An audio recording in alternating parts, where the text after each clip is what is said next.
नमस्कार. ओबीज रेसिपीमध्ये तुमचं पुन्हा एकदा स्वागत आहे. तर अगदी 10 ते 15 मिनिटात तयार होणारी बासुंदीची मी रेसिपी तुमच्याशी शेअर करणार आहे. तर इथे बघा मी 1 लिटर म्हशीचं दूध घेतलेलं होतं. ते अगदी घट्ट असं दूध आहे. तर आपल्याला इथे म्हशीच्या दुधाचा वापर करायचा आहे जेणेकरून बासुंदी आपली छान अशी घट्ट होईल. तर गॅसची फ्लेम बघा फुल करून मी दुधाला छान अशी उकळी काढून घेणार आहे.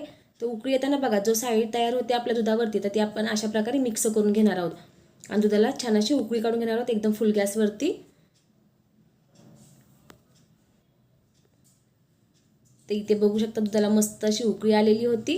तर मी दूध पूर्ण असं मिक्स करून घेणार आहे. सतत ढवळत राहणार आहे म्हणजे जी साय तयार झालेली आहे ती मस्त अशी मिक्स व्हावी दुधामध्ये. तर अशा प्रकारे बघा मी गॅसची फ्लेम कमी केलेली होती आणि ही साय अशी पूर्ण मिक्स करून घेणार आहे जेणेकरून जी साईडला साय तयार होते ना दुधाच्या बघा ती याच्यामध्ये मिक्स व्हावी.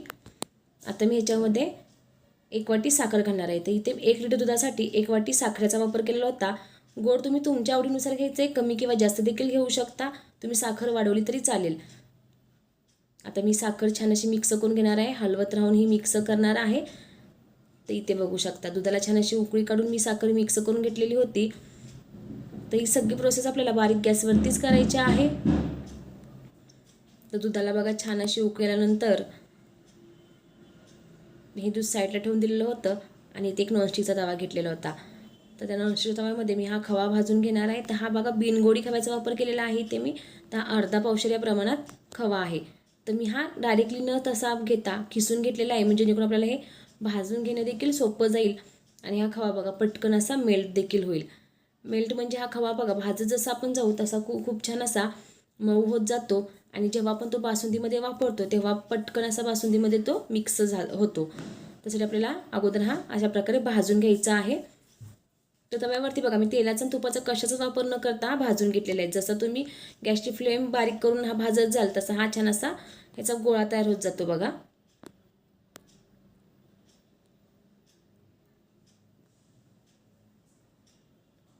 तर मी अशा प्रकारे सतत हलवत राहून याचा एक गोळा तयार करून घेणार आहे.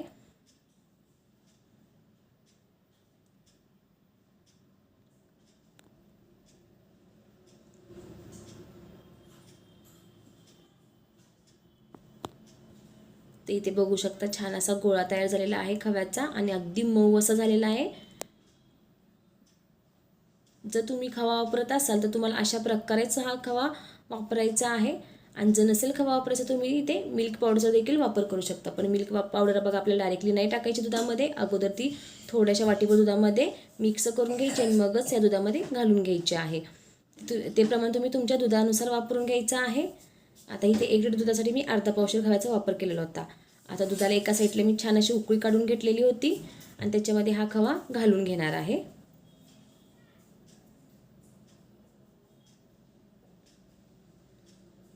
तर इथे बघा हा खवा पूर्ण मी याच्यामध्ये घालून घेतलेला आहे.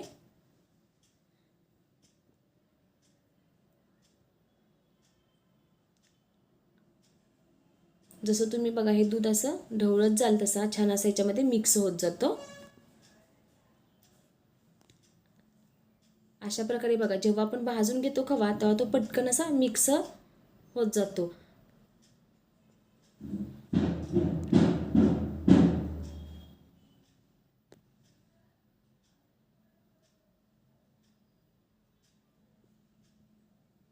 तर जेव्हा जेव्हा बघा दुधाला उकळी येईल तेव्हा आपल्याला अशा प्रकारे त्याच्या शेजारी बघा जी साय तयार झालेली असते ना ती अशा प्रकारे आपल्याला मिक्स करून घ्यायची आहे. आता मी गॅसची फ्लेम बारीक करून खवा असा मिक्स झाला की गॅसची फ्लेम बारीक केलेली होती आणि 3 ते 4 मिनिटाची छान अशी उकळी काढून घेतलेली होती. तर तुम्ही बघू शकता छान असा कलर देखील आला आहे आणि खवा घातल्यामुळे ह्याला मस्त असा घट्टपणा देखील यायला सुरुवात झालेली आहे.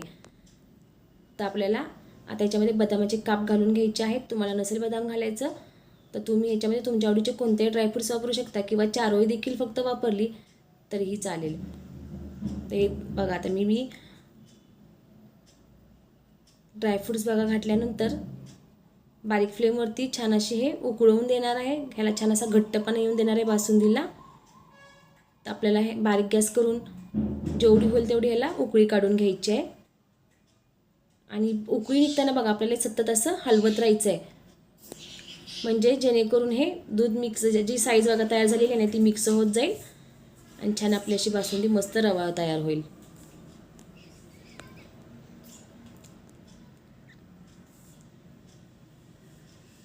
तर जसं बघा दूध उकळत चालले तसं छान असं दुधाला घट्टपणा यायला सुरुवात झालेली आहे.